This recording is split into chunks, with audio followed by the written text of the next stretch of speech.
In the late 19th and early 20th centuries, a man-eating tigress terrorized the people of a region in the Himalayan foothills.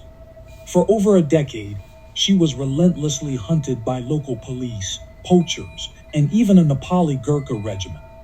The tigress was responsible for around 436 recorded deaths, a chilling figure that still stands as the highest known death toll from a single tiger in history, according to the Guinness Book of World Records.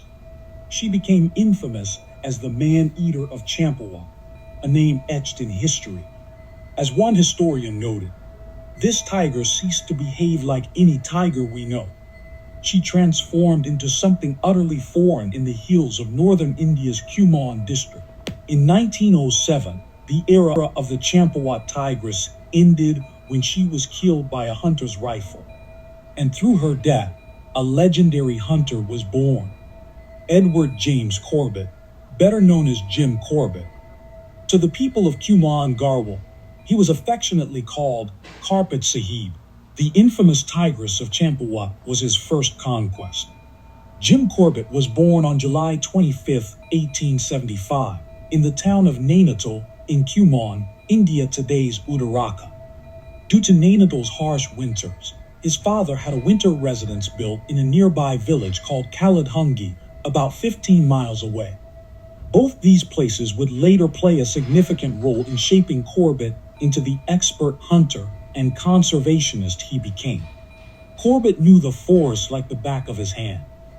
He could mimic the calls of countless animals and birds, and he moved as silently and swiftly as a shadow through the trees. Stories of his skill, courage, and empathy for the wild creatures he hunted echoed through the forests and mountains of Kumaon and Garhwal. Between 1907 and 1938, Corbett tracked and shot a total of 33 man-eating tigers, though only about a dozen are well documented.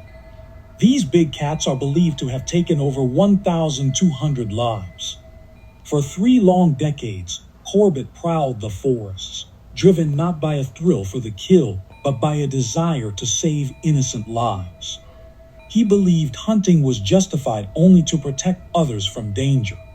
His book Man-Eaters of Champawat, published in 1944, became a sensation and was even named the American Book of the Year in 1945. In 1948, Hollywood produced a film called Man-Eater of Champawat, loosely inspired by his stories. The movie was a spectacle, though Corbett's only comment on it was, "The best actor was the tiger." In November 1947, Corbett and his sister Maggie left Lucknow, bidding farewell to India and boarding a ship for Nairobi, Kenya. In letters to friends, he expressed concern that as an Englishman in newly independent India, he might not find justice if accused of wrongdoing. Those who came to bid him farewell in Lucknow couldn't hold back their tears. Before leaving, Corbett sold his home in Nainital and buried his trusted hunting rifles deep in the jungle.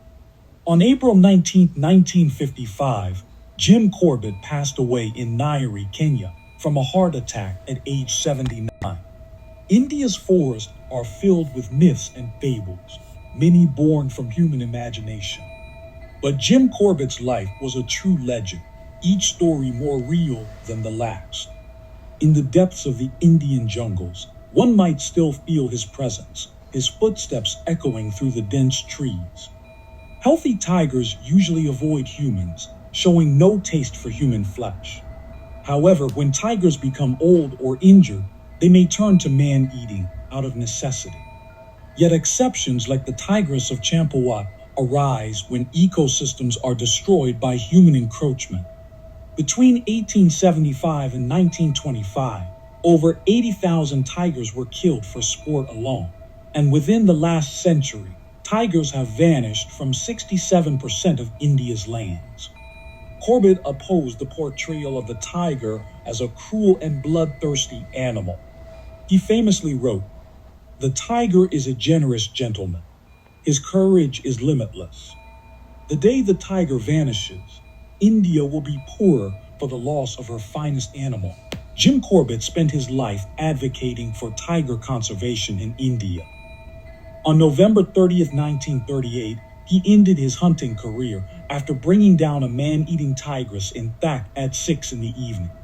Among the most dramatic stories ever told of man-eating animals, the story of Thak lives on, capturing the essence of his extraordinary life and mission.